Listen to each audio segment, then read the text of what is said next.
ভক্তবৃন্দের চরণে আমার কোটি কোটি দণ্ডবৎ প্রণিপাত। কুরুক্ষেত্রের যুদ্ধ শেষ হয়ে গেছে। শ্রীকৃষ্ণ এইবার দ্বারকায় চলে যাবেন। রথ প্রস্তুত হয়েছে। কৃষ্ণ তার পিসি কুন্তী দেবীকে প্রণাম করে, যুধিষ্ঠিরকে আলিঙ্গন করে এইবার রথে চাপতে যাবেন। তখন কুন্তী দেবী অপূর্ব একটি স্তব করেছিলেন শ্রীমদ্ ভাগবতে। সেই স্তবের একটি শ্লোক দিয়ে পাঠের সূচনা করুন। বলছেন, গোবিন্দ, তুমি যখন আবির্ভূত হও, তোমার লীলা দর্শন করেই জীবের মুক্তি হয়ে যায়, আর তাকে কোনো সাধন ভজন করতে হয় না। দর্শনাদ এব সদ্য মুক্ত ভবেৎ। গোবিন্দকে যারা সাক্ষাৎ দর্শন করেছেন তাদের সঙ্গে সঙ্গেই মুক্তি হয়ে গেছে। রামচন্দ্রকে যারা সাক্ষাৎ দর্শন করেছেন সঙ্গে সঙ্গেই তাদের মুক্তি হয়ে গেছে। গৌরহরিকে যারা দর্শন করেছেন, কবিরাজ গোস্বামীপাদ কি বলছেন দেখুন, শ্রীঅঙ্গ শ্রীমূর্তি যে করে দর্শন, তার হয় পাপক্ষয় পায় প্রেমধন।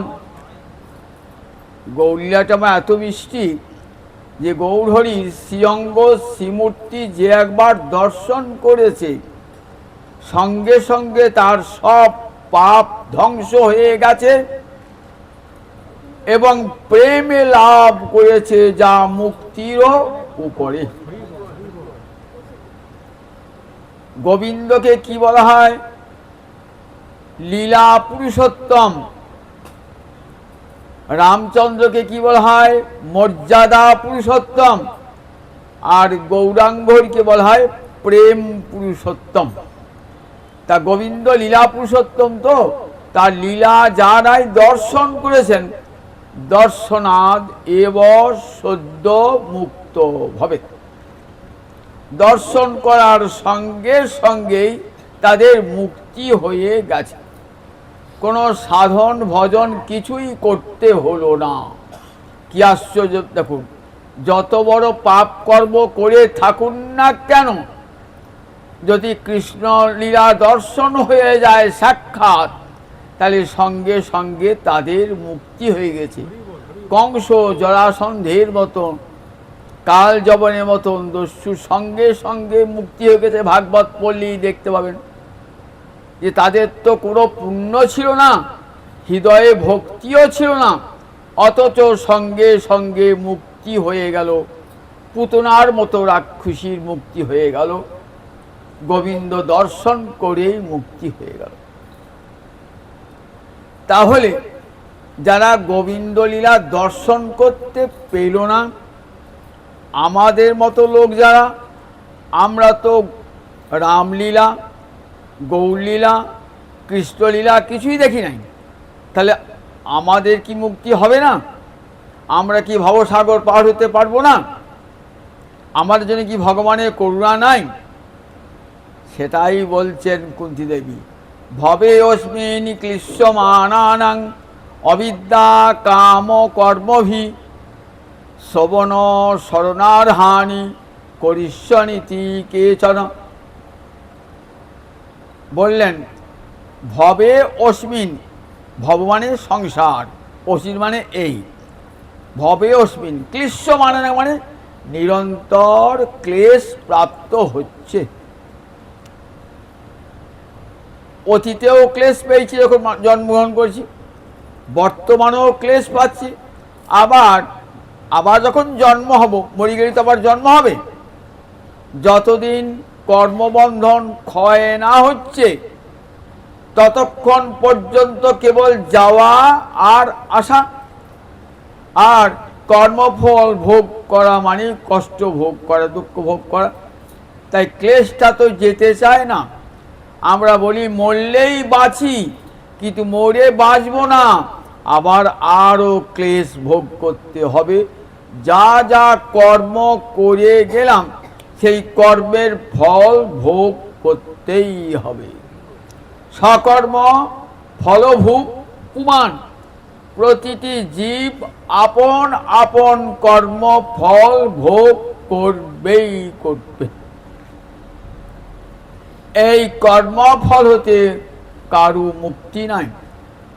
পুণ্য করলে পুণ্যের ফল পেতে হবে, পাপ করলে পাপের ফল ভোগ করতেই হবে। তাহলে পাপ পুণ্য দুই ভোগ করতে হবে, এটাই তো কর্মের বন্ধন। এই কর্মের বন্ধন হতে কখন মুক্তি হবে? ভবে অস্মিনি ক্লিশ্য মানানাং, কেমন করে বলেন জীবের কর্মফল ভোগ হয়? বললেন অবিদ্যা কাম কর্মভি, মায়ার একটা বৃত্তি, তার নাম অবিদ্যা। সেই অবিদ্যা কি করে? কৃষ্ণ ভুলিয়ে দেয়। সংসার সুখে মানুষ মাতোয়ারা হয়ে গোবিন্দ ভুলে যায়। যে গোবিন্দ সেবার জন্য পৃথিবীতে এসেছেন, যার কথা শোনবার জন্য পৃথিবীতে এসেছেন, তার কথা আপনারা শোনেন, তার লীলা কথা শ্রবণ করেন, তাকে ভজনা করেন? করেন না। সংসারকে ভজনা করেন, সংসারের স্ত্রী পুত্রের জন্যে 24 ঘন্টা পরিশ্রম করেন, কিন্তু বাড়িতে কৃষ্ণ সেবার জন্যে 1 মিনিটও ব্যয় করেন না। অথচ 24 ঘন্টা খাটছেন এখানে সেখানে, মাঠে ঘাটে সর্বত্র, নিজের সংসার, নিজের উদর পূর্ণ করবার জন্যে। তাহলে অবিদ্যা থেকে কি হয়? কৃষ্ণ ভুলিয়ে দেয়, সংসারে মাতোয়ারা করে রেখে দেয়। এই অবিদ্যার ফলে কি হয়? কামনা জন্মায় অন্তরে। কিরকম? আমি সংসার করব, ঘরে বউ নিয়ে আসবো, সংসার হবে, নাতি নাতনি হবে, পুত্র কন্যা হবে, আমার সংসার হবে, আমি ঘর বাড়ি তৈরি করব, গাড়ি কিনবো, বাড়ি কিনবো, কত প্রকার কামনা। আর সেই কামনার জন্য আমরা কর্ম করে থাকি, যাতে আমার কামনা পূর্ণ হয়, তার জন্য আমি কর্ম করে থাকি। কর্ম করতে গিয়ে কখনো পুণ্য হবে, কখনো পাপ হবে, আর তার ফল ভোগটাও আমাকে করতে হবে। আর সেই ফল ভোগ করার জন্যে একবার জন্ম, একবার মৃত্যু, একবার জন্ম, একবার মৃত্যু। যতদিন কর্ম ক্ষয় না হচ্ছে ততদিন কিন্তু আসা এবং যাওয়া। গীতা পড়লেই দেখতে হবে, যাওয়া আর আসার শেষ নাই। কুলদেব বলছেন, গোবিন্দ এই যারা সংসারে ক্লেশ পাচ্ছে, যারা তোমার লীলা দর্শন করলো না, তাদের জন্য তোমার করুণা বর্তমান। কিরকম? তুমি তো চলে গেলে প্রভু অপ্রকট হয়ে যাবে, তখন তুমি তোমার লীলা কোথায় রেখে দিয়ে যাও? বলেন শ্রীমদ্ ভাগবতে আমি আমার লীলা রেখে দিয়ে যাই। ভাগবতী পুরাণে মহাভারতে আমার লীলা রেখে দিয়ে যায়। সাধুরা, ঋষিরা, ভক্তেরা সেই লীলা পাঠ করে করে শোনাবেন, আর সেইটা শ্রবণ করে কি হবে? অন্তরে স্মরণ হবে, আর সেই স্মরণের ফলে জীব কর্মফল বন্ধন থেকে মুক্তি পেয়ে যাবে চিরকালে। তাই তো হরিকথা শুনতে বসা, 1 ঘন্টা 1.5 ঘন্টা হরিকথা শুনবো, ভাববেন সময়ের অপব্যয় নয়, জানবেন আমার জীবনের সময়টা সার্থক হলো আজকে। 24 ঘন্টা পরনিন্দা পরচর্চা করে থাকি, আজ 1 ঘন্টা হরিকথা কানে গেল, আমার সারা জীবনের 1 ঘন্টায় অনেক দাম। এই 1 ঘন্টার অনেক দাম। হরিকথা আমার দুটি কানে প্রবেশ করে আমার অন্তরে সমস্ত মনোমল নাশ করিয়ে দিল। হরিকথা কোনো ধ্বংস হয় না। আপনি একজন রাজনৈতিক নেতা বক্তা দিচ্ছে, তো বলে কি ভালো বক্তা আছে, ওটা কতক্ষণ থাকবে, বেশিক্ষণ স্থায়ী হবে না, ওটা আবার ভুলে যাবেন। কেন? ওটা বেশি দূর যায় না। কত দূর যায়? বুদ্ধি পর্যন্ত যায়। মন, বুদ্ধি, ইন্দ্রিয় মন, বুদ্ধি, তারপর আর যাবে না। কাজে ভুলে যাবে, বুদ্ধি তো মানুষের সঙ্গে শেষ হয়ে যাবে, ভুলে যাবে। কিন্তু হরিকথা কোথায় যায়? হরিকথা ইন্দ্রিয়, মন, বুদ্ধি, আত্মা, আত্মায় প্রবেশ করে যায়। সেই জন্য হরিকথা কখনো বিনষ্ট হয় না। এই একদিন যে কথা শুনলেন না, তার কত দাম দেখুন একবার, সেটা থেকেই গেল। কোনোদিন না কোনোদিন আবার মনে পড়ে যাবে, হরিকথা মনে পড়ে যাবে। এই জীবনে না মনে পড়ুক, আবার পরের জীবনেও ঠিক মনে পড়বে। তাই শ্রবণ শরণার্হানি করিষ্যনীতি কেচন। তাই তো হরিকথা সাধুরা, ঋষিরা, ভক্তেরা মন্দিরে মন্দিরে, মঠে মঠে, গৃহে বলে বেড়ান সমস্ত জীবের প্রতি করুণায়। হে জীব, তোমরা এসেছো সুন্দর মানব দেহ ধারণ করে গোবিন্দ ভজলে, অথচ গোবিন্দ না ভজে কাকে ভজলে? সংসার ভজলে, স্ত্রীকে, পুত্রকে, কন্যাকে, নাতি নাতনিকে, আত্মীয় স্বজনকে সেবা করলে। গোবিন্দের সেবা একদিনই হলো না। যার করুণায় পৃথিবীতে এসেছেন, যার করুণায় বেঁচে আছেন, আমার জীবনের প্রতিটি শ্বাস প্রশ্বাস কার জন্য বলুন দেখি? একমাত্র গোবিন্দই আমার তার শ্বাস প্রশ্বাস। ছোট্ট ছেলেকে বাঁচিয়ে রাখবার জন্য গোবিন্দ মায়ের স্তনে দুধ দিয়েছেন। যদি না দিতেন ছেলেটি বেঁচে থাকতো? যদি নদীর জল, পুকুরের জল, সরোবরের জলে না দিতেন বেঁচে থাকতাম? যদি চন্দ্র সূর্য না উঠতো আমরা বেঁচে থাকতাম? যদি বায়ু প্রবাহিত না হতো আমরা বেঁচে থাকতাম? তার কত করুণা দেখুন। ভুলে আছি কিন্তু ভোলেন না, তিনি ভোলেন না, তিনি যে বিশ্বপিতা। ছেলে ভুলে গেলেও মা বাবা যেমন ভোলে না, গোবিন্দ তেমনি। তমেব মাতা চ পিতা তমেব সর্বং মম দেব দেব। এটি সব সময় রাখবেন, গোবিন্দই পিতা, গোবিন্দই মাতা। আমাদেরকে বাঁচিয়ে রেখেছেন, কতভাবে বাঁচিয়ে রেখেছেন। বৃষ্টির জল পড়ে শস্য হবে, সেই শস্য খেয়ে জীব বেঁচে থাকবে। গাভী দিয়েছেন, তার দুধ খেয়ে বাচ্চা মানুষ হবে। সব গোবিন্দের করুণার দান। যার করুণার দানে বেঁচে আছি, আশ্চর্য ব্যাপার, তাকে ভুলে গেছি। কত বড় কৃতজ্ঞ, কত বড় অকৃতজ্ঞ আমরা একবার জীবনে চিন্তা করে দেখুন দেখি একবার। উপকারী উপকার যদি কেউ মনে না রাখে, তাহলে তাকে কি বলে? অকৃতজ্ঞ। এই অকৃতজ্ঞতার উপর আর মহাপাপ জগতে হয় না। নরকের দ্বার পর্যন্ত বন্ধ হয়ে যায় যে অকৃতজ্ঞ।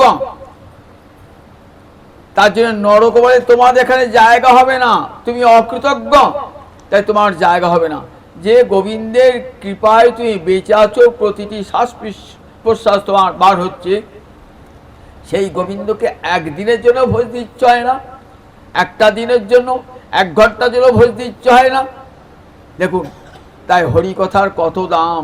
সাধুরা, ঋষিরা, যে গৃহীরা সংসার নিয়ে মাতোয়ারা হয়ে থাকে, একদিন যদি হরিকথা শোনায়, মনটা যদি হরিতে যায়, তাহলে চিত্তটা নির্মল হবে, পরিষ্কার হবে। এই জন্য হরিকথা শোনান। কৃপা করে ভাগবত আবির্ভূত হয়েছেন জীবকে হরিলীলা শোনাবার জন্যে। বদ্রিকাশ্রমে বসে আছেন ব্যাসদেব, অন্তরটা বিষণ্ণতায় ঢাকা, মনে যেন খুব কষ্ট পাচ্ছেন। ভাবছেন, আমি তো জীবের অনেক মঙ্গল করেছি,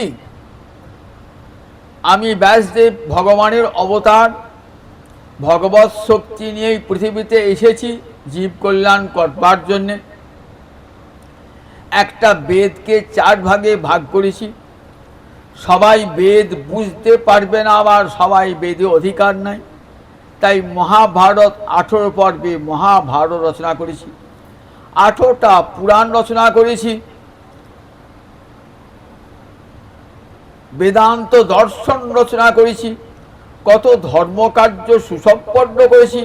তথাপি নাত্মা পরিতুষ্যতি, তথাপি আমার হৃদয়ে আনন্দ আসছে না। আত্মা যদি আনন্দিত না হয়, দেখবেন কোনো মতেই অন্তরটা আনন্দিত হয় না। অন্তর, এই জীব, যে দেহী রূপে যিনি ভগবান রয়েছেন না, তিনি যতক্ষণ প্রসন্ন না হচ্ছেন, ততক্ষণ পর্যন্ত অন্তর প্রসন্ন হয় না। মনে মনে ভাবছেন, কি আমার ত্রুটি থেকে গেল, কেন আমার এমন হলো, মনটা কেন শান্তি পাচ্ছি না কেন? কার কাছেই বা জিজ্ঞাসা করব? তুই তো ভগবান, ভগবান আবার কার কাছে জিজ্ঞাসা করবি? ভগবানের মন খারাপ হলে ভগবান আবার কাকে জিজ্ঞাসা করবে? ভক্তের মন খারাপ হলে ভক্ত ভগবানকে জিজ্ঞাসা করবে। ভগবান কাকে জিজ্ঞেস করবে? ভগবান কেউ নাই। এমন সময় আসছেন দেবর্ষি নারদ। দেবর্ষি নারদ বিনা যন্ত্রে হরি গুণগান করতে করতে এসেছেন বদ্রিকাশ্রমে। পরম আদরে ব্রহ্মর্ষি বসালেন উত্তম আসনে। উত্তম আসনে বসিয়ে বলছেন, জিজ্ঞাসা করছেন দেবর্ষি নারদ, তোমার মন আত্মা সব শরীর সব কুশলে আছে তো? থাকবারই কথা। কারণ যারা জীবের মঙ্গল করে কল্যাণ করে তাদের তো কল্যাণ হবেই। আপনি যদি পরে ভালো করেন, মঙ্গল করেন, তাহলে আপনার মঙ্গল হবে না? আপনার মঙ্গল হবে, কল্যাণ হবে। তাই আপনার তো কল্যাণ হবারই কথা। আপনি তো বেদ ভাগ করেছেন, পুরাণ রচনা করেছেন, মহাভারত রচনা করেছেন, জীবকে হরিকথা শুনিয়েছেন, তাহলে তো আপনার মঙ্গল হবার কথা। তা বললেন, কিন্তু তথাপি আত্মা পরিতুষ্যতে মে, কিন্তু তথাপি আমার হৃদয়ে আনন্দ আসছে না। আমার অন্তরে যিনি অন্তরাত্মা রয়েছেন তিনি যেন প্রসন্ন হচ্ছেন না, তাই আমি অন্তরে আনন্দ পাচ্ছি না। অব্যক্তম, কারণটাও কি আমি জানতে পারছি না। হে ঋষি, তুমি তো গোবিন্দের ভক্তাবেশ অবতার। দেখো, গোবিন্দ যেমন সমস্ত ভক্তের হৃদয়ে প্রবেশ করে, তুমিও তেমনি সমস্ত জীবের হৃদয়ে প্রবেশ করতে পারো। আমার হৃদয়ে প্রবেশ করে বলো, কেন আমার এই অন্তরের অপ্রসন্নতা, কেন আমার অন্তরে এই বিষাদ, তুমি কৃপা করে বলো। তখন দেবর্ষি নারদ বলছেন যে, দেখো, তুমি সব কাজ করেছো ঠিকই, তুমি জ্ঞানের কথা, নিষ্কাম কর্মের কথা সব বলেছ, কিন্তু হরিভক্তির কথা, হরিলীলার কথা কোথাও ভালোভাবে ব্যক্ত করো নাই।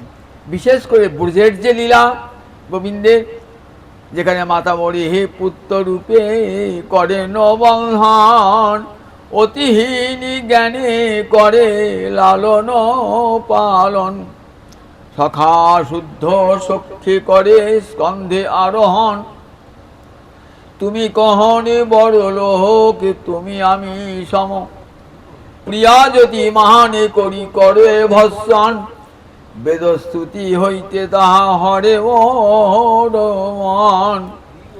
সেই যে বৃন্দাবনের অমৃতময় লীলা, সেই লীলা তো বর্ণনা করে নাই। মা যশোদা প্রেমের বাঁধনে, বাৎসল্য রসের বন্ধনে গোপালকে বেঁধেছেন। শ্রীদাম সুদাম সখারা এঁটো খাইয়েছেন, তার গোপালের কাঁধে চলেছেন। এই লীলা তো বড় নয়। আবার ব্রজরামারা মানভারে যাহি মাধব যাহি কেশব মাবদ কৈতব বাদং, যাও যাও মাধব যাও যাও কেশব, তোমার কপট কথা শুনতে চাই না। যে ভগবানকে যোগী পায় না যোগ সাধনে, জ্ঞানী পায় না জ্ঞান সাধনে, আর সেই ভগবানকে প্রত্যাখ্যান করছেন মানভারে, যাও যাও মাধব, তোমার কপট কথা শুনবো না। এই লীলা কোথাও আছে? এই লীলা কোথাও শুনেছেন? মহাভারত নাই, কোথাও নাই লীলা। ছাত্রখানি পুরাণ সেখানেও এই লীলা নাই। সেই অমৃতময় লীলা শোনাও নাই। তুমি শাস্ত্রে কি শুনেছ? ধর্ম অর্থ কাম মোক্ষের কথা, ধর্ম অর্থ কাম মোক্ষের কথা। কিন্তু গোবিন্দের যে অমৃতময় লীলা, যা কানে শুনলেই জীবের মুক্তি হয়ে যায়, সেই বৃন্দাবনের অমৃতময় লীলা তুমি বর্ণনা করো নাই। আর করো নাই বলি তোমার অন্তরে শান্তি আসছে না, একটু ত্রুটি থেকে গেছে। দেখো, সংসার সাগর পার হওয়ার একটা নৌকা তৈরি হয়েছে, আমি দেখে এসেছি। এ তো কিসের নৌকা? এ তো ধ্যাত্র চিত্তানাং মাত্রা স্পর্শে ছয়াবহু ভব সিন্ধু প্রবদিষ্ট হরিচর্যানু বর্ণনম। আতুর চিত্ত মানুষ, আতুর মানে ভোগ করবার জন্য আকুল। আমাদের 11টা ইন্দ্রিয় আছে তো, 5টা জ্ঞানেন্দ্রিয়, 5টা কর্মেন্দ্রিয়, আর একটা অন্তরিন্দ্রিয়। পাঁচটা জ্ঞানেন্দ্রিয় কি কি? চক্ষু, কর্ণ, নাসিকা, জিহ্বা, ত্বক। এই পাঁচটাকে বলা হয় জ্ঞানেন্দ্রিয়। কেন জ্ঞানেন্দ্রিয় বলা হয়? না, রূপ, রস, শব্দ, গন্ধ, স্পর্শ এই পঞ্চ বিষয়কে জানিয়ে দেয় বলে এদিকে পাঁচটাকে জ্ঞানেন্দ্রিয় বলা হয়। আর পাঁচটা কর্মেন্দ্রিয়, যা দ্বারা কর্ম করি, বাক, পানি, পদ, পায়ু, উপস্থ, এই পাঁচটাকে বলে কর্মেন্দ্রিয়। আর একটা হলো অন্তর ইন্দ্রিয়। এই 11টা ইন্দ্রিয়, তাদের কাজ কি বলুন দেখি? বিষয় ভোগ, শব্দ, স্পর্শ, রূপ, রস, গন্ধ, এই পঞ্চ বিষয় ভোগ করবার জন্য আকুল। এ তো ধ্যাত চিত্তানাং, মাত্রা স্পর্শে স্বয়ং বিষয়ের সঙ্গে ইন্দ্রিয়ের যোগ হচ্ছে। কখনো অনুকূল যোগ তখন সুখ, যখন প্রতিকূল যোগ তখন দুঃখ। যখন কানে ভালো কথা শুনছি খুব আনন্দ, ছেলের চাকরি হয়েছে সংবাদে কেউ দিলে, একবারে পাড়ায় পাড়ায় মিষ্টি বিলি করতে আরম্ভ করলেন, কত আনন্দ হলো বলুন দেখি। ছেলে পরীক্ষা ফেল করেছে শুনে একবারে ঘর টাকা দিয়ে, ঘরে কুলুপ দিয়ে, কপার দিয়ে আর কারোর সঙ্গে কথা বলছেন।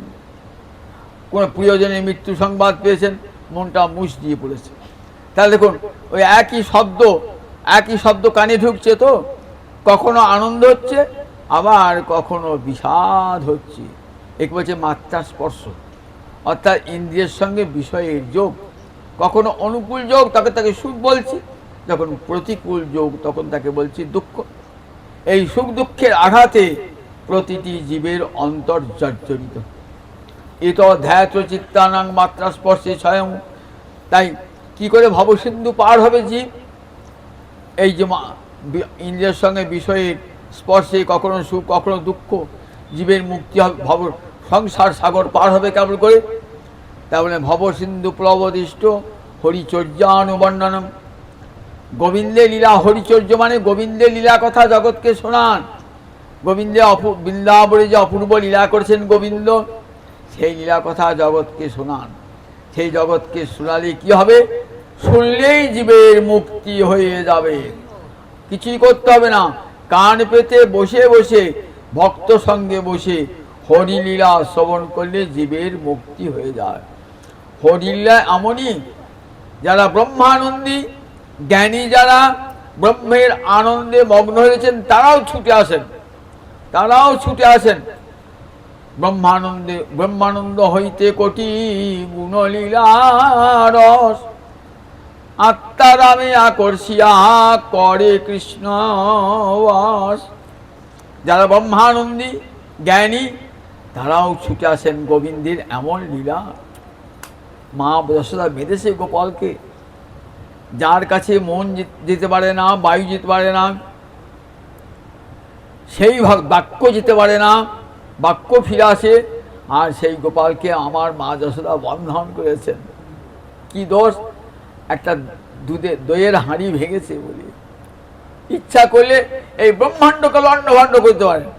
ব্রহ্মাণ্ডকে লণ্ডভণ্ড করতে এক মুহূর্তে কেউ তাকে কৈফিয়ত চাইতে পারবে না। কেন তুমি ব্রহ্মাণ্ড লণ্ডভণ্ড করলে? পারবে? জগতে কেউ আছে ভগবানকে কৈফিয়ত?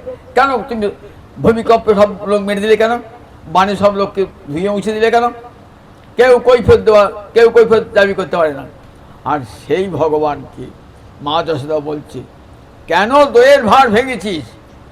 আজ তোকে আমি বেঁধে রাখবো। কতখানি ভালোবাসার জোর বলুন দেখি একবার। এই লীলা কোথাও শুনেছেন? এই লীলা ভগবানের এমন মধুময়ী লীলা, এই লীলা শুনলেই হবে, প্রাণ জুড়িয়ে যাবে এই লীলা শুনলে। ভগবানকে কত শুদ্ধ বস্তু আমরা খাওয়াই, যেন কেউ দেখো আগে যেন খেয়ে না নেয়, সেই ভগবানকে দেবো। কোনো ফল যদি ছেলেতে খেয়ে নেবে, গোবিন্দকে দেওয়া হবে না, অশুদ্ধ জায়গায় থাকলে হবে না। আর সুদাম নিয়ে গেছে বাড়ি থেকে পিলু ফলের আচার, দই, এইসব নিয়ে গিয়েছে। একবার খেয়ে দেখছি যে আচারটা ভালো হয়েছে কি না, ছানাটা ভালো আছে কি না, খেয়ে এইটোটা তুলে দিচ্ছে গোবিন্দের মুখে। ভাবতে পারে কথা যে গোবিন্দকে আপনি এইটো জিনিস দেবো, কিন্তু সুদামের কত জোর, সেই এইটো জিনিস তুলেছে। ভগবানের কাঁধে চেপেছেন, খেলা হেরে গেছে, কাঁধে চেপেছেন। খেলায় পণ রেখে খেলা, যে হেরে যাবে সে বিজয়ীকে কাঁধে চড়াবে। খেলতে খেলতে গোবিন্দ হেরে গিয়েছে। শ্রীরাম বলছে আমি তোর কাঁধে চাপবো। ভগবান বলে ভাবলেন কারে চাপ পাতের ভগবানের গায়ে পা ঠিকবে না, ছাড়বো না, তুই তো হেরে গেছো। দেখুন একবার কি অমৃতময়ী লীলা ভগবানের। যাকে যোগী পায় না যোগ সাধনে, জ্ঞানী পায় না জ্ঞান সাধনে। রাধানী অভিমানিনী হয়েছেন, কুঞ্জেশ্বর অভিমানিনী হয়েছেন। দরজা বন্ধ কৃষ্ণের জন্যে, বলছে যাও ওকে ফিরিয়ে দাও, ও যেন আমার আমার কুঞ্জে না আসে। কত সাধু সাধনা করছেন রাধানীকে। যাহি মাধব যাহি কেশব মা পদ কৈত বাদব, যাও যাও মাধব, যাও যাও কেশব, তোমার কপট কথা শুনতে পাই না, তুমি যেখানে গেলে সুখ পাবে সেখানে যাও। ভগবানকে এমন কথা কেউ বলতে পারে? কিন্তু ব্রজবালারা বলেছে। এই যে অমৃতময় লীলা, এ শুনলে কি হয়? হরিচর্যানুবর্ণনা, এই লীলা কথা জগৎকে শোনাও যে ভগবানকে বাঁধা যায়, ভগবানকে এঁটো খাওয়ানো যায়। দেখেছেন ভগবানকে নিজের ছেলের মতো ভালোবাসা যায়, তাকে বাঁধা যায়। একমাত্র প্রেমের বাঁধনেই তাকে বাঁধা যায়। এই লীলা অমৃতময় লীলা জগৎকে শোনান। কে শোনাবে জগৎকে? ভাগবত রচনা করলেন, বললেন ভাগবত রচনা করেছেন, রচনা করে নারদ চলে গেলেন। বললেন কি করে সে লীলা আমি রচনা করব? বললেন সমাহিত হয়ে ভগবানের সেই লীলা দর্শন করো, দর্শন করে সেই লীলা জগৎকে শোনাও। এই বলে দেবর্ষি নারদ বিনা যন্ত্রে হরি গুণগান করতে করতে চলে গেলেন। সমাধিনা তম অনুস্বর, সমাধি যুগে তার লীলা দর্শন করো, দর্শন না করলে বলতে পারবে না। ভক্তি যোগে পরিহিতে, ভক্তি যুগে সমাধিগ্রস্ত হলেন। দীর্ঘত সমাধি লাভের পর দেখছেন গোবিন্দের ব্রজলীলা সাক্ষাৎ দর্শন করছে ব্যাসদেব। দর্শন করে সেই লীলা বর্ণন করবেন। কিন্তু বর্ণন করবেন কে? লীলা তো দর্শন হলো। ব্যাসদেব ভাবছেন এই লীলা বর্ণনা করবার ক্ষমতা তো আমার নাই। কেন নাই? জগতে কোনো মায়াবদ্ধ জীব ভগবানের লীলা শ্রবণ করাতে পারে না। তাই ভাবছেন ব্যাসদেব, তারও পুত্র জ্ঞান আছে, তাই সংসার জ্ঞান আছে, তাই ব্যাসদেব ভাবলেন যে এই লীলা কথা শোনাবে কি। মনে মনে ভাগবত রচনা করেছেন। তখন তপস্যার ফলে জন্মদান করলেন এমন এক পুত্রকে, সুখদেব। এই সুখদেব কে ছিলেন? রাধা গোবিন্দের নিকুঞ্জের সুখ পাখি, এর নাম ছিল বিচক্ষণ। বৃন্দাবনে সুখসারি ছিল না, রাধা মাধবের লীলাকুঞ্জের সামনে এই সুখ পাখি সব সময় থাকত। দক্ষ আর বিচক্ষণ। বিচক্ষণ এই লীলাতে সুখদেব হইলেন। রাধানী বললেন দেখো বিচক্ষণ, সমস্ত লীলার কথা শোনাবে, কিন্তু রাসলীলায় আমাদের নাম শোনাবে না। কিন্তু সেই কোথাও গোপিকার নাম নাই, শোনাবে না। সেই সুখ এলেন, সুখ পাখি হয়ে এলেন, বিচক্ষণ নামে সুখ পাখি এলেন। কীরকম দেখুন, অমরনাথের গুহাতে মহাদেব বলছেন দেবী দুর্গাকে গোবিন্দের লীলা কথা। এটা গোবিন্দ ছাড়া, মহাদেব ছাড়া কেউ বলতে পারবে না। মহাদেব সেই লীলা দর্শন করেছেন। সেই লীলা দর্শন করে বর্ণনা করছেন কার কাছে? দেবী দুর্গার কাছে, অমরনাথের গুহাতে বসেছে। কেউ যেন শুনতে না পায়, দেবী ছাড়া যেন কেউ শুনতে না পায়। দেবী শুনতে শুনতে ঘুমিয়ে পড়েছেন মহাদেবের কোলেতে, গভীর ঘুমে আচ্ছন্ন। এতক্ষণ হু দিচ্ছিলেন, কিন্তু ঘুমিয়ে গেলে কে হু দেবে? কোণে একটা, ওই গুহার কোণে এক পাশে একটা ছোট্ট পাখি ছিল, সেই সুখ পাখি, ওই বিচক্ষণ সুখ পাখি এসেছে। সে ভাবলে এই যা লীলা কথা বলা শেষ হয়ে গেল, আর তো বলবেন না। তাহলে কি করে দেখুন, ওই ঠিক দেবী দুর্গার স্বরটি অনুকরণ করেছেন। সুখ পাখি তো ষটটি অনুকরণ করে হু দিয়ে যাচ্ছে। মহাদেব ভাবছেন দেবী দুর্গায় হু দিচ্ছে, ভোর হয়ে গেছে। তখন এই যে বাবরে, ঘুমিয়ে তো কাদা হয়ে গেছে, গভীর গভীর আচ্ছন্ন নাক ডাকাচ্ছে। তাহলে এতক্ষণ হু দিচ্ছিল কে? এতক্ষণ হু দিচ্ছে ঠিক পার্বতীর মতন। তাকিয়ে দেখছেন কোণে একটা সুখ পাখি শিবকে দেখা মাত্র, মহাদেবকে দেখা মাত্র উড়ে পালাচ্ছে। শিব বলে শুনিনি আমার কথা, দাঁড়া। এই বলে ছুটছেন ত্রিশূল নিয়ে ছুটে কি করলেন, সুখ পাখিটিকে হত্যা করলেন। সুখ পাখিটির আত্মা বেরিয়ে এলো কোথায়? এবার বেরিয়ে এসে ব্যাসপত্নীর গর্ভে প্রবেশ করেছে। বিটিকা দেবী, ব্যাসপত্নীর নাম ছিল বিটিকা দেবী, সেই বিটিকা দেবীর গর্ভে প্রবেশ করে গেলেন। বিটিকা দেবীর গর্ভেই রয়েছেন। গর্ভে একটা ছেলে কদিন থাকে? 9 মাস 10 দিন, তারপরে থাকবে না। 9 মাস 10 দিন হয়ে গেল, 1 বছর হয়ে গেল, 9 বছর হয়ে গেল, 10 বছর হয়ে গেল, ছেলে আর বেরোচ্ছে না পেট থেকে। স্ত্রী বলছেন কতদিন এই সন্তানের ভার আমি বহন করবো পেটে? সন্তান পেটে থাকলে মায়েদের কত কষ্ট হয়। 10 মাস নয় কষ্ট করলেন, বাপরে বাপ, 10 বছর হয়ে গেল, 11 বছর হয়ে গেল, 12 বছর হয়ে গেল, এখনো সন্তান ভূমিষ্ঠ হচ্ছে না। তুমি একটা ব্যবস্থা করো। স্বামীকে বললেন। স্বামী বলছেন গর্ভস্থ সন্তানকে, সন্তান তুই বেরিয়ে এসো। বলেন না, আমি যাব না। কেন আসবে না? আমি মায়ার জগতে আমি যাই না। সংসার তো মায়ার জগতে, আমার ডাকে আসবে না। বলছে না, আপনিও তো পুত্র পুত্র বলে কাঁদছেন, এই জগতে কে কার পুত্র, কে কার পিতা, কে কার মাতা? সুখদেব বলছে আপনাকে পুত্র জ্ঞান করছেন, কে কার জগতে পুত্র, কে কার পিতা, কে কার মাতা? সুতরাং আপনিও মায়ার ফাঁদে পড়েছেন, সুতরাং আমি যাব না। তাহলে কার ডাকে তুমি আসবে? তখন গেলেন কৃষ্ণকে ডাকতে। দ্বারকায় তখন লীলা হচ্ছে। বলেন গোবিন্দ, তুমি কৃপা না করলে আমার স্ত্রীর অবধারিত মৃত্যু। বলে কেন গো? বলে গর্ভে সন্তান এসেছে আমার তপস্যার ফলে, যে হরিকে তোমার কথা শোনাবে, কিন্তু সন্তান তো 12 বছর হয়ে গেল পেট থেকে বার হচ্ছে না। 12 বছর হয়ে গেলে পেট থেকে বার হচ্ছে না। আমি ডাকলাম বলে আমি মায়ার জগতে যাব না। তাহলে যার মায়া সে যদি ডাকে তবে যাব। মায়া তো কার? মায়া কৃষ্ণের। গীতায় ভগবান কি বলেছেন? দেবী যেসা গুণময়ী মম মায়া দূরতা। মম মানে আমার মায়া। তাহলে মায়া তো গোবিন্দের অধীন, মায়া তো গোবিন্দের শক্তি। গোবিন্দ যদি বলে তবেই তিনি বার হন, মায়ের পেট থেকে বার হন। বলে চলো ব্যাসের যাই। ব্যাসের সঙ্গে সঙ্গে আসছেন গোবিন্দ দ্বারকা থেকে। এসে বলছেন পুত্র তুমি বেরিয়ে এসো। পুত্র বলছে কে আপনি? বলছে আমি কৃষ্ণ। ও তাহলে মায়া তো আপনারই, বলুন। মায়া যেন আমাকে স্পর্শ না করে। বললেন আমি কথা দিলাম তুমি যখন আবির্ভূত হবে তখন ক্ষণকালের জন্য মায়া পৃথিবী থেকে দূরে চলে যাবে। এইবার এলেন, সুখদেব জন্মালেন।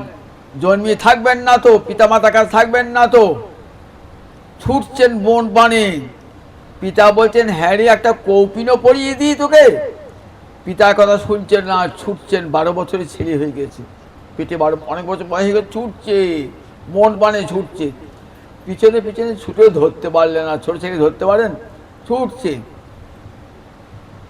কিছু দূর গেলে একটা সরোবরের তীরে দেখছেন অনেকগুলি রমণী স্নান করছেন, তাদের অঙ্গে বসন নাই। চলে গেল সুখদেব, কিন্তু তারা বসন পড়েন নাই। ব্যাসদেব হা পুত্র যাচ্ছেন, ব্যাসদেবকে দেখে সবাই বসন করছেন।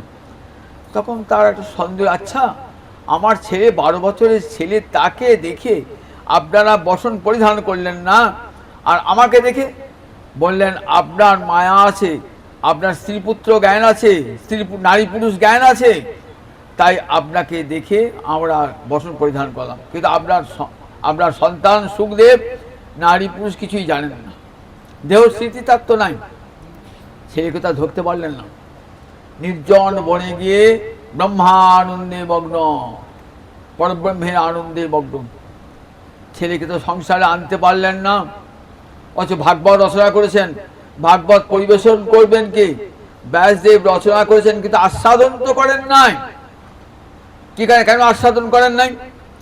বলে শাখা আম গাছে ঝুলছে, আমের শাখায় আম ঝুলছে, তা ওই শাখাটা আমের রস কিন্তু খেয়েছে?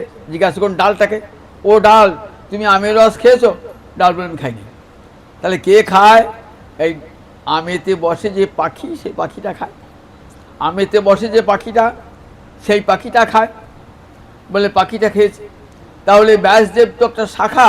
কীরকম শাখা দেখুন ভাগবতে কেমন শাখা। কৃষ্ণ বলেছেন ব্রহ্মাকে, ব্রহ্মা বলেছেন নারদকে, নারদ বলেছেন ব্যাসকে, ব্যাস বলেছেন শুককে, শুক বলেছেন মহারাজ পরীক্ষিতকে। তাহলে ব্যাসদেবের একটা শাখা, শাখায় শাখায় শাখায় শাখায় গলিয়ে গলিয়ে ভাগবত ফল এসেছে। তাহলে শাখা কখনো যাবে আম ফল আস্বাদন করতে পারে না, পাখিটা আস্বাদন করেন। তাই ব্যাসদেব শাখা, সেই শাখায় ভাগবত ফল ঝুলছে, আস্বাদন করেন না। কি আস্বাদন করেছে?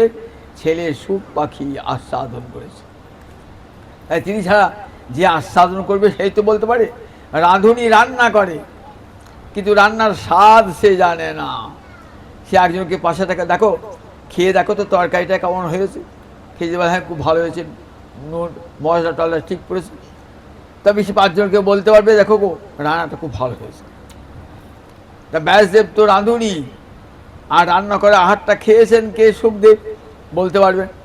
তাই সুখদেব কোথায়? সুখদেব সে হরিকথা বলবার জন্য এসেছেন, কিন্তু সুখদেবকে ফিরিয়ে আনতে পারছেন না। তো সুখদেব আসবেন না, তখন কি করলেন?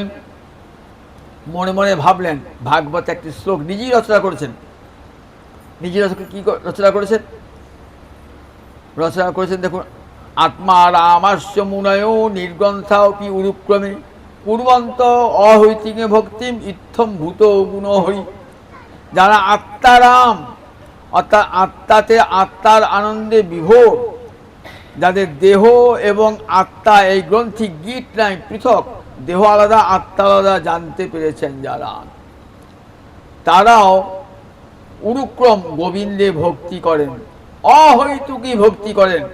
যারা ব্রহ্মানন্দী আত্মারাম, তারাও দেখি আমার ছেলে তো ব্রহ্মানন্দী আত্মারাম, দেখি আমার ছেলেকে এই শ্লোকটা আনতে পারে কিনা, ভাগবতের শ্লোক তাকে আকর্ষণ করে আনতে পারে কিনা। হরিলীলা শোনাবো, দেখব যে হরিলীলার কতখানি মহিমা, যে ব্রহ্মানন্দীর চিত্তকে টলাতে পারে কিনা। আজ পরীক্ষা হয়ে যাবে যে ভাগবতের কত শক্তি। বনে গেলেন, বনে গিয়ে কত কাঠুরে ব্যাধ আছে, তো ব্যাধ বলি এই বনে আমরাও থাকি, কোনোদিন ভূত প্রেত দেখি নাই। একটা ভূতের মতো লোক এসছে, অঙ্গ থেকে আলো জ্বলছে, দেখতে খুব কালো। বললেন ভূত নয় রে, ওটা আমারই সন্তান, জানিস তো, ওর নাম সুখ।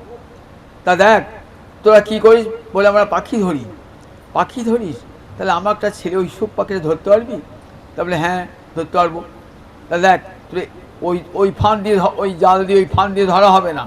তাহলে আমি একটা শ্লোক শুনিয়ে দিচ্ছি, এইটে মুহুর মুহুর উচ্চারণ করি। একটা ভাগবতের শ্লোক তুললেন, বা গোষ্ঠ লীলার একটি শ্লোক।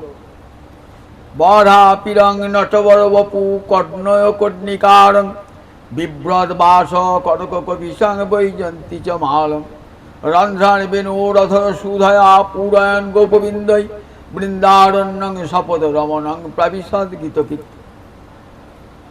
এইটা বারবার বলবি, এইটা বারবার বলবি। বরহা পিরং মানে বড় মানে ময়ূর পাখা, আপির মানে ভূষণ, বরহা বরহা যুক্ত আপিরং মানে ময়ূর পাখা, যার মাথার ভূষণ। কৃষ্ণের মাথায় কি থাকতো? ময়ূর পাখা। নটবর বপু, নটবর নট কাকে বলে? যে নাচে তাকে নটবর। আর নটবর মানে শ্রেষ্ঠ নাচিয়ে তাকে নটবর বলে। যা বপু মানে দেহটা, দেহটা কেমন? নাচিয়ের মতন দেহটা কৃষ্ণ। কর্ণয় কর্ণিকারম, একটা কানে একটা দুলের মতন পড়েছেন গিরিমল্লিকা ফুল, একবার এ কানে নিচ্ছেন একবার এ কানে নিচ্ছেন, মজা করে হাসতে হাসতে সখাগণকে নিয়ে যাচ্ছেন কোথায়? ব্রজের মাঠে গরু চড়াতে।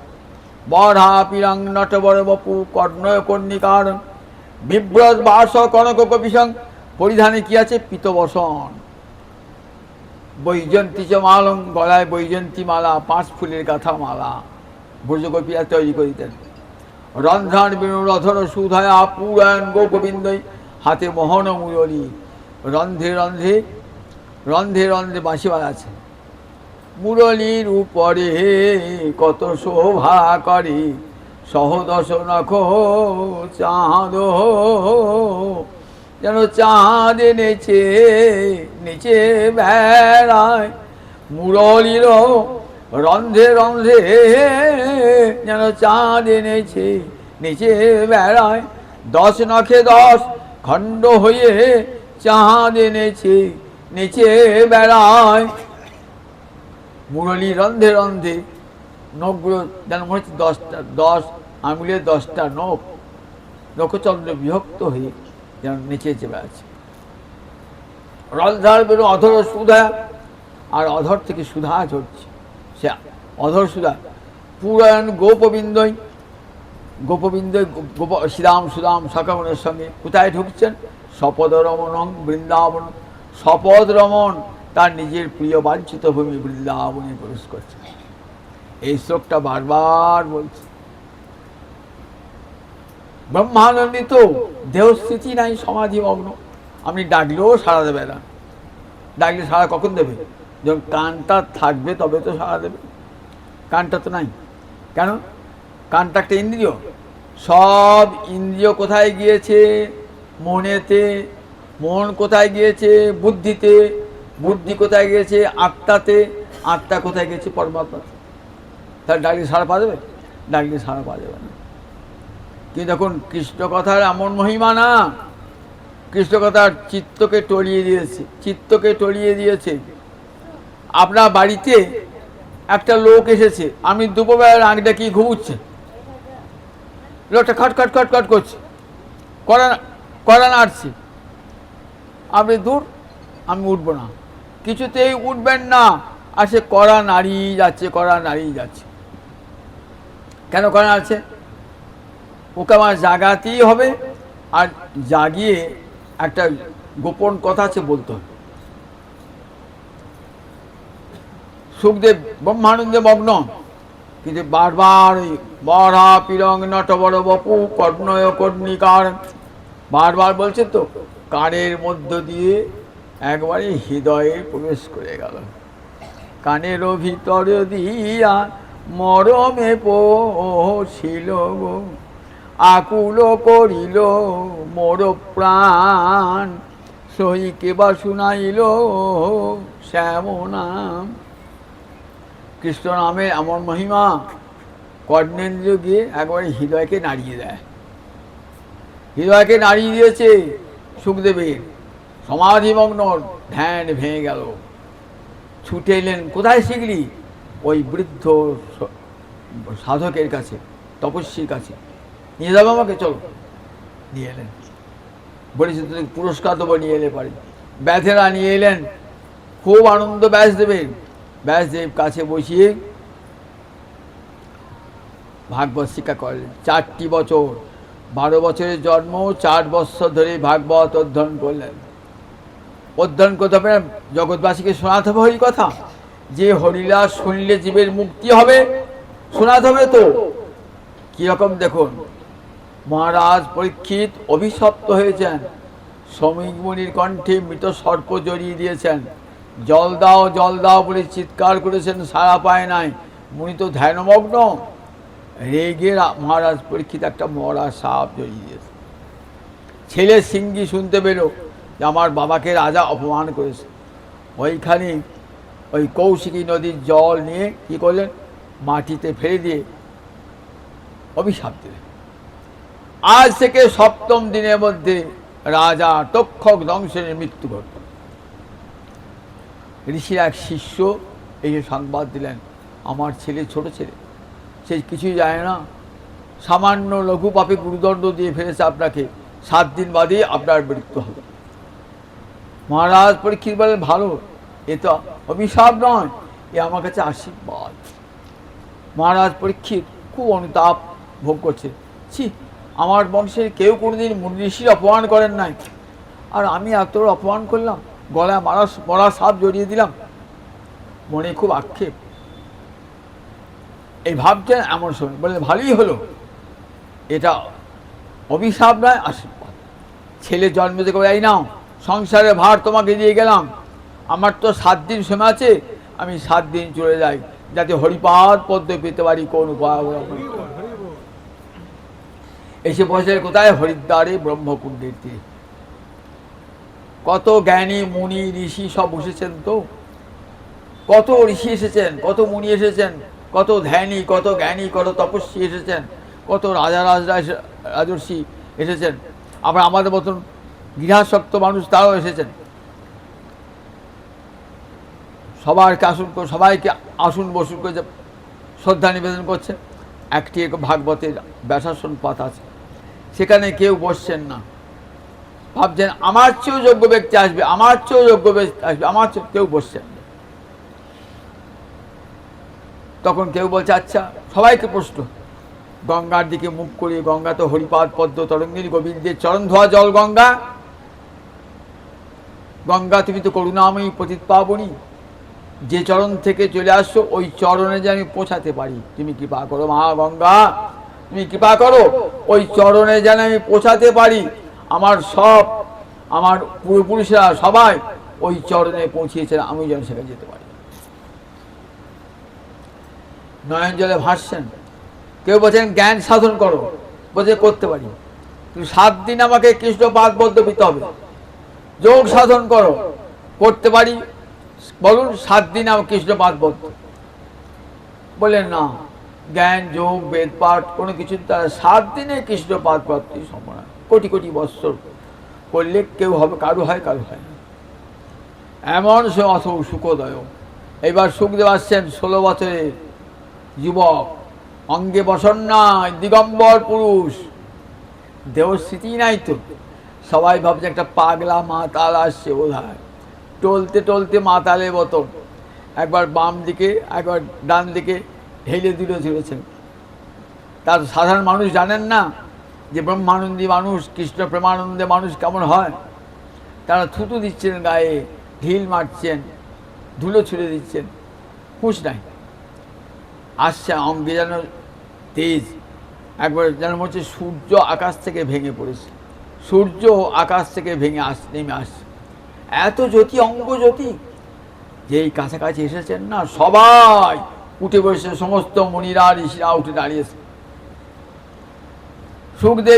সুখদেবের চেয়ে বয়সে কত বড় বড় ঋষি আছে বলুন দেখি, কারো 1000 বছর, কারো 2000 বছর বয়স সব, আর সুখদেব তার 16 বছরের বালক। সবাই ছুটে গিয়ে সুখদেবকে বরণ করলেন।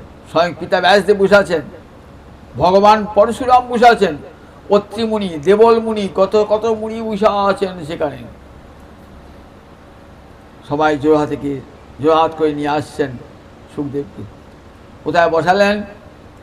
উত্তম আসনটিতে বসালেন, স্বর্ণ সিংহাসন, রাজা বানিয়েছেন, সোজা কথা ব্যাসাসন তো নয়, স্বর্ণ সিংহাসন। আবার ভাগবত রাখার জন্যে একটি স্বর্ণের চৌকি, সেখানে বসেছেন। বলছেন, মুনিবর, আমি আসন্ন মৃত্যু, 7 দিন আমার পরমায়ু, বলুন কোন উপায় অবলম্বন করলে গোবিন্দ চরণ পদ্ম লাভ হবে? 7 দিন পরমায়ু, 7 দিন বেশি আমার সময় নাই, কিন্তু এই 7 দিনের মধ্যে আমাকে কৃষ্ণ চরণ পেতে হবে, বলুন কোন উপায় অবলম্বন করলে হবে? বললেন, উত্তম প্রশ্ন করেছো, আমি আসন্ন মৃত্যু জীবের কর্তব্য কি? জগতে সবাই সাধু পেলে পারে কি করে? কত প্রশ্ন করে। সাধু বাবা হাত রেখে দেন না, কদিন আসবেন। সাধু বাবা আমার ছেলেটা চাকরি হয়ে বলেন না, মেয়েটা ভালো বিয়ে হবে কেন? দেখুন, সাধু দেখলে আমার কাছে হাত দেখা যায়, সাধুর কাছে বাবাকে কী চাকরিযোগ্য করে, কী টুকটাক কী কবর দিতে পারে, আমার মঙ্গল হবে, সাধু দর্শন করতে পারে।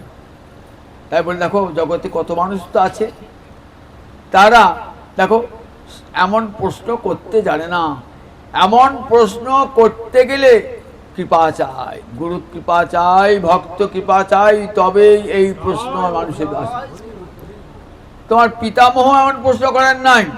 তোমার পিতামহ অর্জুন কুরুক্ষেত্রে ভগবান কি যুদ্ধে 7 দিন উপদেশ পেয়েছেন, কাছে কাছে কত ঘুরেছেন, কোথাও গীতার লেখা নাই আসন্ন মৃত্যু জীবের কর্তব্য।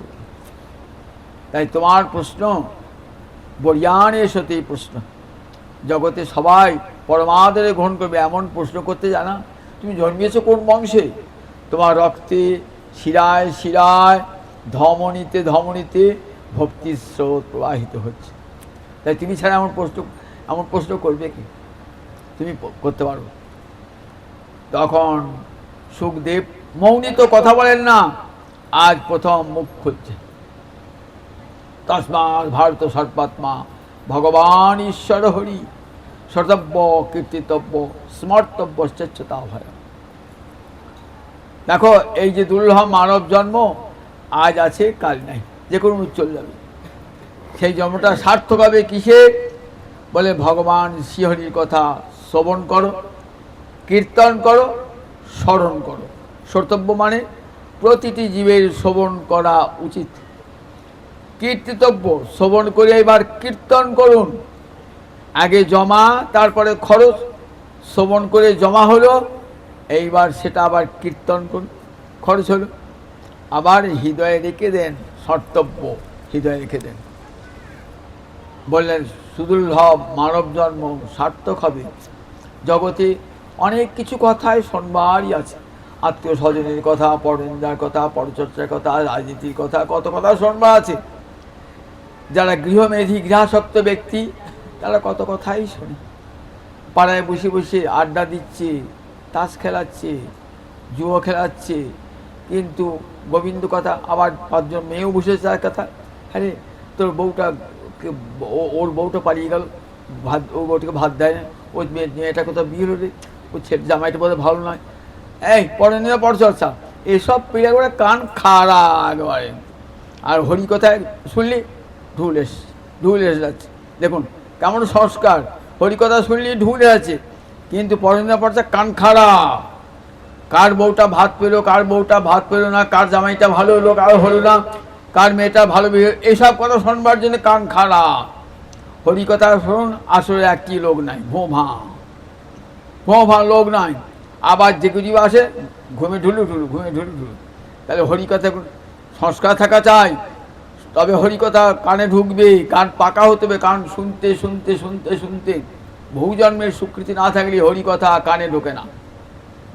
হরিকথা শোনবার আগে বলতে হয়, হে হরিকথা মহাদেবী, তুমি কৃপা করে যে আমার কানে ঢুকো, আমার কানটা তো পচে আছে ওই পরনিন্দা পরচর্চা শুনে, কানে যেন কৃপা করে একটু ঢুকো, একদিনও ঢুকো, 1 ঘন্টাও ঢুকো কানে।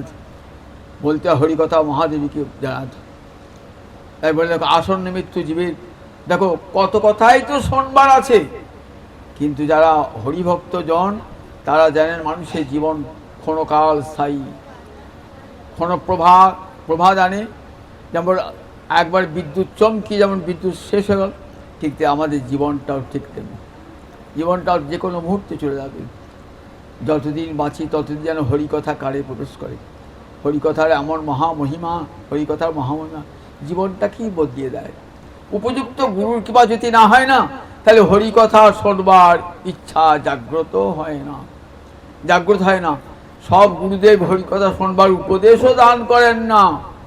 আমরা জানি গুরুদেবের কি হয়, প্রণামী দিতে হয়, গুরুদেবকে দিতে আলু দিতে হয়, কাপড় দিতে হয়, এইসব দিয়ে গুরুকে বিদায় করলাম। কিন্তু গুরুর মুখ থেকে হরিকথা শুনতে ইচ্ছা জাগ্রত হলো না, গুরুও শোনান না, তার পাওনাটি নিয়ে চলে গেলেন বাস শিষ্যদের। এমনি গুরু উপযুক্ত সদ্গুরুর কাছে গেলে পারি, সাধু সঙ্গ হলে পারি, কৃষ্ণকথা শোনবার লালসা জাগ্রত হবে হৃদয়ে। এক জন্মে না হলেও শুনতে শুনতে শুনতে শুনতে হৃদয়ে সেই হরিভক্তি সংস্কার তৈরি হয়ে যাবে। আর হরিকথা শুনলে জীবনটা নির্মল জীবনটা সার্থক হয়ে যাবে। মহারাজ পরীক্ষিতকে শোনালেন সেই হরিকথা, 7 দিন ব্যাপী শুনলেন হরিকথা শুনে দেখুন ফলটা কি হলো। হরিকথা শুনে তক্ষক দংশন করলো বটে, কিন্তু ভিতরে আর একটি দেহ তৈরি হয়ে গেল। মায়ের পেটে যেমন একটি মায়ের রসক যেমন আরেকটি সন্তান তৈরি হচ্ছে, যেই 10 মাস 10 দিন হয়ে যায় সন্তানটি বেরিয়ে আসে, হরিকথা শুনতে শুনতে আর একটি দেহ তৈরি হয়ে যায়। যে দেহটা দিয়ে ভগবানের ভজন হবে, এ দেহে তো ভগবানের ভজন হবে না, ভগবানের ভজনের যোগ্য একটা দেহ তৈরি হবে, সেই দেহটা যাবে গোবিন্দের সেবা করবে।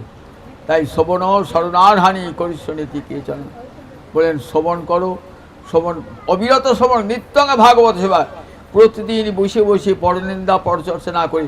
বাড়িতে তো গীতা ভাগবত আছে, চৈতন্য চৈতামৃত আছে, চৈতন্য ভাগবত আছে, পড়ুন। না হলে খঞ্জনি বাজে হরে কৃষ্ণ কৃষ্ণ কৃষ্ণ হরে হরে, হরে রাম রাম রাম হরে হরে। এত বড় সাধন আমার মহাপ্রভু দিয়ে গেলেন জগতে, যে কিছুই করতে হবে না। যদি ভাগবত শুনতে না পাও, কঠিনাই ঘরে ঘরে গীতাটি রাখো, মহাভারত রাখো, খঞ্জনি বাজিয়ে হরিনাম করো, সাধু এলে সাধুর চরণের মুখে হরিকথা শোনো, তুলসী দেবী মহাদেবী রয়েছেন তার সেবা করো, দেখো অন্তরে কৃষ্ণ ভক্তি জাগ্রত হবে। সারাটা সংসার সেবা তো করছই, সংসার করো, কিন্তু মনে করো আমার সংসারটা সুখের হবে কিসে? যদি হরি ভজন করেন, গোবিন্দকে স্মরণে রাখেন, তবেই তো সংসারটা সুখের হবে। হরি ভুলে কোনোদিন সংসার সুখ হয় না, সংসার সুখ হয় না। অর্থ বিত্ত ধন সম্পদ সুখ কখন হয়? জগতে যখন হরিকথা কানে প্রবেশ করে হরিভক্তি লাভ হয়ে যায়। তাই আমার মহাপ্রভু বলেন, কলিতে আর কোনো ধর্ম নাই, যাগ যজ্ঞ তপস্যা, যাগ যজ্ঞে কিবা হবে, হরি বলে বলো ভাই, যাগ যজ্ঞে কিবা হবে, হরি বল বলো ভাই। নিতাই চাঁদ অভিন্ন তনু, কত বড় ঠাকুর এলের মধ্যে গৌর নিতাই। এমন করুণার ঠাকুর কোনো যুগে হয়েছে? কোনো যুগে হয়েছে? কোনো যুগে এমন করুণার ঠাকুর? নিতাই চাঁদ বলে, আমার অভিন্ন তনু যাও, চণ্ডাল পতি জীবের ঘরে ঘরে গিয়া, হরিনামে মহামন্ত্র দিচ্ছেন বিলাইয়া, যারে দেখে তারে কহে দন্তে তিন ধরি, আমারে কিনিয়ান ভগবারে বড় গৌর। এমন ধন্য করিতে মানব জন্ম পেলাম যে নিতাই গৌর কলির ঠাকুর। একদিনও সেই হা নিতাই হা গৌর বললাম না, কাছে রয়েছে গৌর বাড়ি, একদিনে গিয়ে গৌর দর্শন করলাম না, একবার নিতাই বলে চোখের জল পড়ল না, তাহলে মানব জীবনটা কেমন বৃথা গেল বন্ধু।